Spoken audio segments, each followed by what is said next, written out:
नमस्कार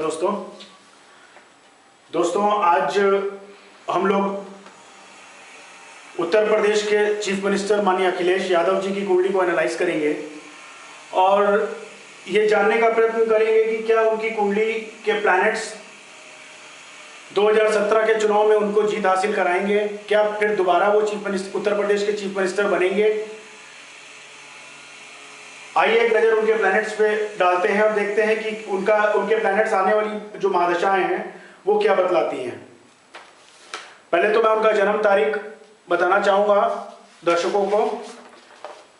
1 जुलाई 1973 12 बजे का समय है, एतवार का दिन है, सफाई उत्तर प्रदेश का बर्थ है उनका। जैसा कि व्हाइट बोर्ड पे आप उनकी कुंडली देख पा रहे होंगे कि कन्या लगन की कुंडली है, बुध उसका स्वामी है, 11वें घर में बैठा है, कर्म भाव का स्वामी और लगन का स्वामी दोनों बुध हैं, वो 11वें घर में बैठे हैं इनकम हाउस में। ये एक राजयोग है।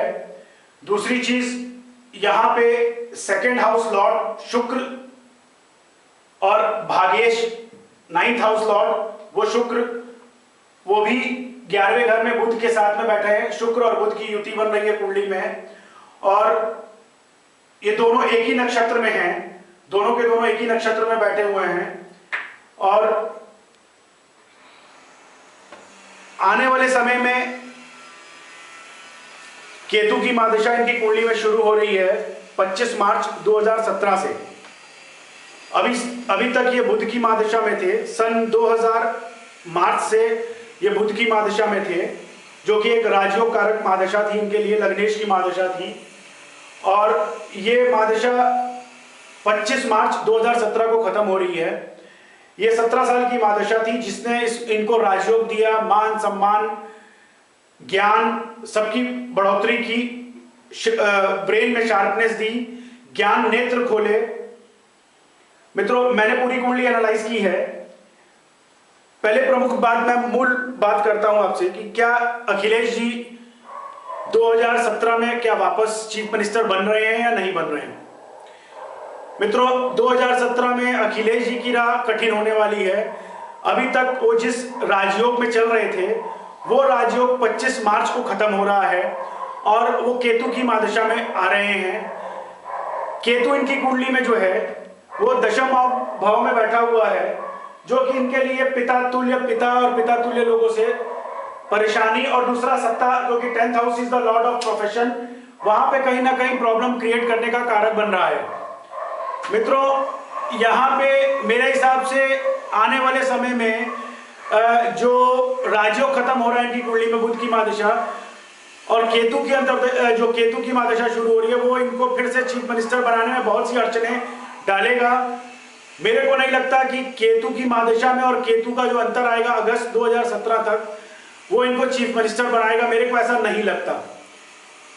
फिर भी क्योंकि केतु जो है वो, केतु और सूर्य इनकी कुंडली में राहु के नक्षत्र के हैं, स्वाति नक्षत्र के हैं, वो राहु को पावर दे रहे हैं क्योंकि राहु 4th हाउस में बैठा है, पॉलिटिक्स के घर में बैठा हुआ है। और उसकी दृष्टि जो है, सप्तम दृष्टि जो पड़ रही है वो कर्म भाव में पड़ रही है, उसको पावर, बाकी सारे प्लैनेट्स को वो पावर दे रही है।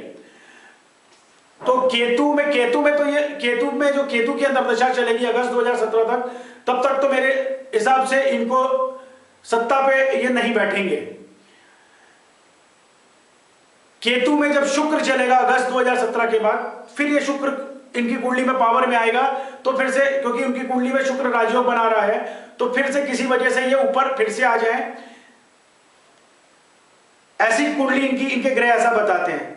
आइए डिटेल में जानते हैं कि इनकी कुंडली में आखिर ऐसा कौन सा राजयोग बन रहा है कि जिसकी वजह से ये इतने ऊंचे मकाम पे आए, ये एमपी भी बने, फिर चीफ मिनिस्टर भी बने, और बहुत छोटी उम्र में ये एमपी बने कन्नौज से। आइए जानते हैं कि इनकी कुंडली में प्लैनेट्स है कैसे कैसे। पहले तो मित्रों मैं इनके राजयोग के बारे में बताऊंगा। मेरे ख्याल से सारे के सारे जो व्यूअर्स हैं हमारे, वो उनको ये जिज्ञासा होगी कि आखिर इनकी कुंडली में कौन कौन से ऐसे प्लैनेट्स हैं जो राजयोग बना रहे हैं, जिनकी वजह से छोटी उम्र में इनको इतना बड़ा सत्ता योग मिला। मित्रों, पहले तो इनकी कुंडली में लगन का स्वामी बुध जो है, लग्नेश हमारा सोल होता है, हमारी सोच होती है, हमारे अंदर जो एक सोल जो है, हमारे सोचने का तरीका, वो लग्नेश से देखते हैं। वो कन्या लगन की कुंडली है। और मिथुन जो है इनका कर्म भाव का स्वामी है मिथुन, उसका स्वामी भी बुध है, कर्म भाव का लॉर्ड बुध, वो भी 11वें घर में इनकम हाउस में बैठा हुआ है। तो एक ये राजयोग हुआ और साथ में उसकी महादशा 25 मार्च 2000 से बुध की महादशा शुरू हुई, जो कि इस 25 मार्च 2017 को खत्म हो रही है। तो एक राजयोग तय हुआ कि 25 मार्च 2000 से इनकी कुंडली में पहली बार इनको कन्नौज से एमपी इनको बनाया, उपचुनाव हुआ और कन्नौज से पहली बार ये एमपी बने। उसके बाद लगातार ये एमपी बने हैं और ये बुध की महादशा ने इनको बहुत फेल दिया। अब जानते हैं कि इनकी कुंडली में सबसे प्रमुख शुभ प्लैनेट और कौन से हैं जिसकी वजह से इनको परिवार से सपोर्ट मिला। किसी माध्यम से अगर अखिलेश जी ये वीडियो देख पा रहे हो तो वो भी देखें कि इनके प्लैनेट्स और जो आगे मैं राय देने वाला हूं उसको गौर करें, जो इनके लिए फायदेमंद होगी।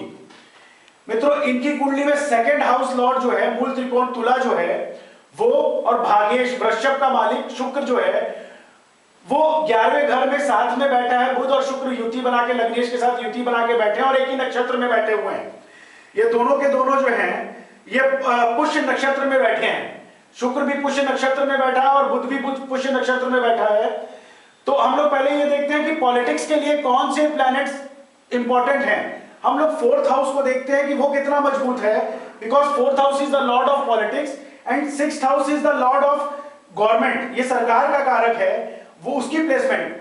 अब जब मैंने ये कुंडली एनालाइज की तो पहले मैंने देखा है बुध और शुक्र जो है वो 11वें घर में बैठे हैं। वो शनि की क्या पोजीशन है, क्योंकि मोस्ट इंपॉर्टेंट शनि है। क्या ये बुध शुक्र शनि के नक्षत्र में है, तभी इनको सीधा का सीधा पहली बार में ये जो है उसमें आए पॉलिटिक्स में और कन्नौज से ये एमपी बने और उसके बाद फिर इनको चीफ मिनिस्टर 2012 में इनको चीफ मिनिस्टर बने। तो आखिर में इनका गवर्नमेंट हाउस कितना मजबूत है। तो मित्रों, मैंने पहले देखा कि शुक्र और बुध ये दोनों के दोनों जो है पुष्य नक्षत्र में बैठे हैं और दूसरे पद पे बैठे हैं और पावरफुल है। 60 डिग्री और 8 डिग्री में दोनों पावरफुल है, पावर में है। तो परिवार का support, second house is the Lord of accumulation of wealth, जमा पूंजी का कारक है। साथ साथ में परिवार, सेकंड हाउस जो पिता की जो फैमिली, जो पिता का परिवार है, उसको हम लोग सेकंड हाउस से देखते हैं। वो साथ में बैठा, ये राजयोग बना, बुध शुक्र का एक राजयोग बना और सन 2000 मार्च में बुध की महादशा का आ जाना। मित्रों, महादशा बहुत इंपॉर्टेंट होती है। हमारी कुंडली में जितने भी राजयोग बने, लेकिन अगर महादशा हमको लाइफ में वो ना मिले तो वो राजयोग छोटे छोटे फल तो देते हैं अपनी अंतरदशा और प्रत्यंतर दशा में, लेकिन महादशा अगर आ जाए तो फुल पावर हमको मिल जाती है। हमारे प्लैनेट्स वो राजयोग हमको दे जाते हैं, उसका सुख भोगने का मौका मिलता है हमको। मित्रों, दूसरी चीज इनकी कुंडली में आप देखेंगे कि बृहस्पति इनकी कुंडली में जो है राहु से कुपित होकर के, बिकॉज मैंने अभी बोला कि fourth house is the Lord of politics, ये चौथे घर का स्वामी बृहस्पति जो है वो इनकी कुंडली में पंचम भाव में बैठा है शनि के घर में। बृहस्पति का काम है एक्सपैंड करना, ठीक है। वो जिस घर में भी बैठेगा उस घर को एक्सपैंड करेगा, जिस जिस घर को देखेगा उसकी दृष्टि, पंचम सप्तम नवम दृष्टि, वो उसको और एक्सपैंड करेगा। तो मित्रों, इस कुंडली के अंदर जो है यहां पे ये बृहस्पति की दृष्टि जो है ये बुध के ऊपर पड़ रही है, शुक्र के ऊपर पड़ रही है। इस बृहस्पति की दृष्टि जो है आप देख पा रहे होंगे, ये यहां पे भाग्य के घर पे पड़ रही है और नवम दृष्टि लग्नेश में पड़ रही है। ये सबसे पहले शुक्र बुध शुभ प्लैनेट है कुंडली में, उसके ऊपर बृहस्पति की दृष्टि पड़ना, और बृहस्पति मैंने अभी पहले बताया एक्सपैंड करता है। तो पहले तो इसने सरस्वती योग बनाया, गुरु ने अपनी दृष्टि उस पर डाली बुध शुक्र पे, तो उसको एक्सपैंड किया। दूसरी चीज, इनका ज्ञान को और तीव्र, एक इंटेलिजेंस इनके अंदर और डेवलप की, और ये सरस्वती योग बना। एक अर्ज, अंदर से अर्ज आना, ज्ञान को अर्जित करने का एक अर्ज इनके अंदर बहुत ज्यादा है। और अगर अखिलेश जी ये हमारा वीडियो देख पा रहे हैं तो उन्होंने नोटिस किया होगा कि सन 2000 मार्च के बाद से इनके ज्ञान नेत्र खुले हैं। ज्ञान नेत्र खुलने का मतलब इनका सोचने का तरीके में एक बहुत पॉजिटिव मूव आना, एक अपलिफ्ट आना, क्योंकि ये बृहस्पति की पूरी दृष्टि जा रही है और बुध की महादशा शुरू हुई। दोनों बुध और गुरु, बुध भी इंटेलिजेंस, इंटेलेक्ट, हमारे ब्रेन की शार्पनेस का कारक है, क्योंकि इनकी कुंडली में लग्नेश भी है, तो सोचने का तरीका। दूसरी चीज, चंद्रमा भी जो है इनकी कुंडली में है, क्योंकि मिथुन राशि इनकी बनती है, चंद्रमा जो है मिथुन राशि में बैठा है, इनकी मिथुन राशि बनती है, तो चंद्रमा भी ब्रेन में शार्पनेस दे रहा है। चंद्र और बुध ये दोनों शार्पनेस है। और बृहस्पति खुद एक विजडम का कारक है, ज्ञान का प्लेनेट है, ज्ञान का कारक है, उसकी दृष्टि एक दूसरे से केंद्र में होना, ये एक राजयोग भी बना रहा है और शार्पनेस इन ब्रेन भी दे रहा है। अब इन अखिलेश जी के घर में जो विवाद का पीरियड शुरू हुआ, कुंडली ये बताती है कि इनकी जो विवाद शुरू हुआ इनके परिवार में, जैसा कि आप लोग टीवी के माध्यम से देख पा रहे होंगे कि इनके घर में जो विवाद शुरू हुआ, बुध की महादशा में शनि का अंतर और राहु का पैतंतर। जैसा कि मैंने पहले अभी बोला कि ये राहु 4th हाउस पॉलिटिक्स के घर को कुपित कर रहा है। इस राहु की दृष्टि कर्म भाव पे भी पड़ रही है, ठीक है। ये क्योंकि पिता तुल्य जो है, 10th house is also the Lord of father, professional house के साथ साथ 10th house is also the Lord of father, और सूर्य खुद अपने आप में ही पिता का कारक है। उसके साथ में डिस्प्यूट्स लॉर्ड जो है 6th हाउस लॉर्ड, वो शनि साथ में बैठ गया, डिस्प्यूट्स का प्लैनेट जो है वो साथ में बैठ गया। तो पिता और पिता तुल्य लोगों से झगड़ा कराना, उनसे विवाद कराना, जो है डिफरेंस इन ओपिनियन होना, ये कुंडली में बता रहा है। दूसरी चीज, राहु की जब पैतंतर दशा आई शनि में, वो इसको और इसको वो जो है उस पर दृष्टि डाल के और इनको गुस्सा दिलवाना, अंदर से डिफरेंसेस क्रिएट करना, क्योंकि चंद्रमा के ऊपर की, चंद्रमा हमारी सोच है, हमारा ब्रेन है।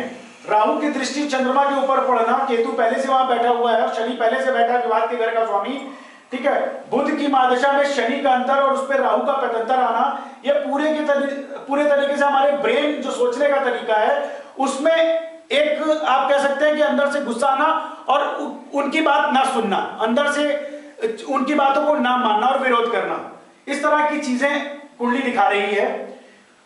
और आपने नोटिस किया हो कि 21 जून 2016 के बाद से बुध की महादशा में शनि का अंतर और राहु का पैतंतर जब शुरू हुआ 21 जून से लेकर के 16 नवंबर 2016 तक, ये पीरियड बुध की महादशा में शनि का अंतर और राहु का पैतंतर, ये उस समय से ही टीवी में, न्यूज चैनल्स में इनके घर का विवाद आपको सुनने को मिला होगा। उस समय दो नेगेटिव प्लैनेट सीधा जो है कर्म भाव में नुकसान पहुंचा रहे हैं, पिता तुल्य और पिता के लिए नुकसानदेह है, पिता से विवाद होने का कारक बना रहे हैं। ये 21 जून 2016 से लेकर 16 नवंबर तक ये सुना। अब बुध में शनि में बृहस्पति स्टार्ट हुआ 16 नवंबर के बाद से। अब क्योंकि मैंने पहले अभी बोला कि कुंडली में राहु जो है वो धनु राशि को, 4th हाउस का जो स्वामी है धनु, उसका मालिक गुरु होता है, उसको कुपित कर रहा है, अपनी दृष्टि डाल करके वो नुकसान पहुंचा ही रहा है। वो गुरु यहाँ पे, उसकी दृष्टि गुरु की पंचम भाव में बैठ करके, एक तो शनि के घर में बैठा हुआ है, शनि के घर में वो नीच है। मित्रों, यहाँ इस गुरु के बारे में मैं एक चीज और आपको बताना चाहूंगा। आप सोच रहे होंगे कि गुरु कुंडली में नीच होने के बाद भी इतने शुभ फल कैसे दे रहा है, कि 2012 में जब ये जो है 2012 में बुध की महादशा में गुरु का अंतर आया, अप्रैल 2012 में, तो इनको चीफ मिनिस्टर बना दिया बुध की महादशा में गुरु के अंतर में। तो होता क्या है कि इनकी कुंडली की D9 चार्ट जब हम चेक करेंगे तो D9 चार्ट के अंदर इनकी कुंडली में गज केसरी योग बन रहा है चंद्रमा के साथ में, चंद्रमा और गुरु साथ में बैठ करके गज केसरी योग बना रहे हैं। ये अपने आप में, और क्योंकि गुरु इनकी नवमांश चार्ट में, जो जिससे हम लोग प्लैनेट की डिग्निटी देखते हैं कि प्लैनेट कितना मजबूत है, D9 चार्ट में एक तो गज केसरी योग बना रहा है, वो भी मिथुन राशि में नंबर 3 में, उसका स्वामी भी बुध हुआ, मिथुन का स्वामी बुध होता है। तो ये D9 में ये बड़ा मजबूत है। यहाँ पे आपको नीच नजर आ रहा है, लेकिन D9 में ये गज केसरी योग बना रहा है, और ये शुक्र बुध का कॉम्बिनेशन D9 में भी, इनकी कुंडली में भी है। तो ये कॉम्बिनेशन, ये जो पिता का और पिता के से सपोर्ट और फैमिली सपोर्ट से ये इनको इतना बड़ा पद प्रतिष्ठा मिली, और उसी की महादशा भी चलती आ रही थी, ये इसका कारक बुध और गुरु हैं, ठीक है। अब ये गुरु बुध की, अभी जो मैंने बात की कि इनके घर में जो तनाव अब मीडिया पे खुल के आने लगा, टिकट के बंटवारे को लेकर के, या जो घर की समस्याएं जो है पॉलिटिकल और घर की समस्याएं, अब मीडिया पे आने लगी, वो बुध की महादशा में शनि का अंतर और गुरु का प्रत्यंतर 16 नवंबर से लेकर के 25 मार्च तक ये चल रहा है। इस 16 नवंबर के बाद से ये लोग मीडिया पे ज्यादा आ गए हैं। अखिलेश जी का परिवार, मुलायम सिंह जी पिता और पिता तुल्य चाचा जो हैं, वो सारे लोगों का विवाद और ज्यादा बढ़ गया है, क्योंकि बुध की महादशा में शनि का अंतर, शनि विवाद का कारक है, वो कर्म भाव पे बैठा है सूर्य के घर में, उसको सूर्य को दोष पहले ही लगाया हुआ है। उसमें गुरु का अंतर, कुपित गुरु का अंतर जो है, पतंतर आना, महादशा बुध की शनि का अंतर और गुरु का पतंतर, कुपित गुरु का पतंतर की दृष्टि बुध पे आना, ये गुरु की पंचम, सप्तम और नवम दृष्टि, मन में जो है गलत डिसीजंस लेना, गलत अपने पिता तुल्य लोगों के लिए गलत सोच रखना और अकेले दम पे कॉन्फिडेंस लेकर के आगे बढ़ना, ये इनके लिए अच्छा नहीं है। ठीक है मित्रों, एक मैं इस वीडियो के माध्यम से, अगर अखिलेश जी ये वीडियो देख पा रहे हैं तो, क्योंकि इनकी महादशा, अब बुध की महादशा खत्म हो रही है 25 मार्च 2017 में, केतु की महादशा आ रही है, तो मेरी ये सलाह इनको ये है, क्योंकि इनकी कुंडली में शुक्र जो है परिवार के सपोर्ट से ही आज तक इनको, सबसे बड़ा राजयोग इनकी कुंडली में यही है कि परिवार के सपोर्ट से, भाग्य के सपोर्ट से ये राजयोग भोग रहे हैं। और अभी तक बुध की महादशा चल रही थी, सन 2000 से लेकर के 2017 मार्च तक चल रही है, ये खत्म होने जा रही है। अब केतु की महादशा स्टार्ट हो जाएगी, तो अगर ये पिता तुल्य और पिता से संबंध खराब रखेंगे तो आने वाले चुनाव 2017 में ये चीफ मिनिस्टर नहीं बन पाएंगे। इनकी कुंडली में केतु स्टार्ट हो जाएगा। केतु का बेसिक नेचर मित्रों मैं बता दूं इस वीडियो के माध्यम से आपको, कि केतु जो है ये डिटैचमेंट का कारक है और पिता के घर में बैठा है। इससे सबसे पहली चीज तो केतु की महादशा जो 25 मार्च से शुरू होगी, केतु में केतु का अंतर चलेगा ये अगस्त 2017 तक, तब तक तो ये प्लेनेट शुभ नहीं है। केतु सबसे पहले स्वास्थ्य को खराब करेगा, पिता के स्वास्थ्य को खराब करेगा, पहली चीज। मुलायम सिंह जी की तबीयत, क्योंकि पिता के घर में बैठा है, वो खराब करेगा। दूसरा, केतु और सूर्य दोनों ही राहु के नक्षत्र में बैठे हुए हैं, अद्रा नक्षत्र में है, राहु के नक्षत्र में, और दोनों की डिग्रीज जो है 14 डिग्री का केतु है और 15 डिग्री का सूर्य है। दोनों की युति यहां लग्न चार्ट पे भी है, और अगर मैं बात करूं तो डिग्रीज में और एक ही नक्षत्र में बैठना, राहु के नक्षत्र में बैठना और राहु की दृष्टि उस पर आना, यह पिता के स्वास्थ्य के लिए अच्छा नहीं है। दूसरी चीज, केतु क्योंकि डिटैचमेंट का कारक है, ये डिटैच करता है। 10th हाउस में बैठ के पिता के घर में बैठा हुआ तो डिटैच करेगा, ये पिता से डिटैच करेगा, पिता तुल्य लोगों से डिटैच करेगा, ये इनके लिए शुभ नहीं है। केतु में केतु, अच्छा इनकी कुंडली में क्योंकि चंद्र जो है मिथुन लग्न की कुंडली, चंद्रमा साथ में बैठा और केतु युति बन रही है, तो इनको एक अंदर से भी परेशान करेगा। इनको इनके मन की अंदर स्थिति जो है, ये अंदर से मेंटली परेशान रहेंगे, अंदर से सोचते रहेंगे, अंदर से अच्छा फील नहीं करेंगे। खासतौर केतु की महादशा में केतु का अंतर जब तक चलेगा तब तक। फिर आगे अगस्त 2017 के बाद से केतु में शुक्र स्टार्ट होगा, वो उनके लिए बेहतर है। वो आगे चल करके फिर इनको जो है ये फिर से ये परिवार के साथ जुड़ जाएंगे। ये केतु में जो शुक्र चलेगा, फिर क्योंकि शुक्र राजयोग और भाग्येश है, वो इनके लिए फिर से शुभ हो जाएगा, तो ये फायदा इनको देगा। लेकिन इनके लिए राय ये है, ये परिवार से जुड़ के ही चले तो ही आगे बढ़ेंगे। अकेले चलने की कोशिश करेंगे तो ये आगे चल नहीं पाएंगे, क्योंकि इनकी जो डिसीजन मेकिंग पावर होगी वो वीक हो जाएगी केतु की महादशा में। केतु कंफ्यूजन क्रिएट करता है, चंद्रमा के साथ बैठ करके कंफ्यूजन क्रिएट करता है। दूसरी चीज मित्रों, यहां पे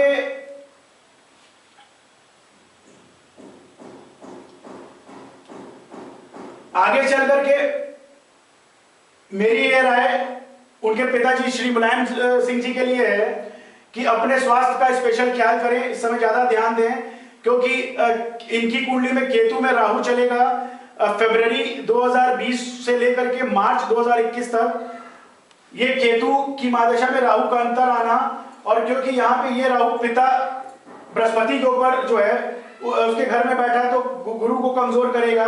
यहाँ केतु सूर्य के साथ राहु के नक्षत्र में बैठा है, तो केतु में राहु में जब शनि चलेगा तो पिता की हेल्थ के लिए एक मेजर नुकसान है, एक मेजर हेल्थ प्रॉब्लम देने का कारक बनता है। वो पीरियड होगा 25 फरवरी 2020 से लेकर के 13 मार्च 2021 के अंदर अंदर मुलायम सिंह जी के लिए बहुत ही health problem, major health problem का योग कुंडली बता रही है इनकी।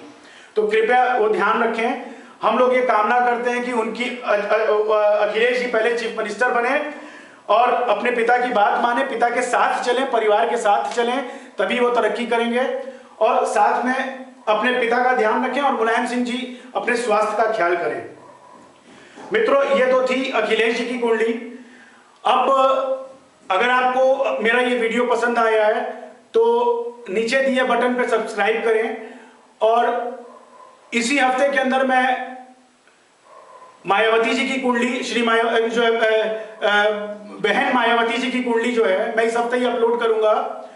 और उसके बाद हमारे होम मिनिस्टर श्री राजनाथ सिंह जी की कुंडली मैं आने वाले 15 से 20 दिन के अंदर अंदर वो भी अपलोड करूंगा। तो अगर वीडियो मेरा ये पसंद आया तो नीचे दिए बटन पे सब्सक्राइब अवश्य दबाएं। नमस्कार मित्रों।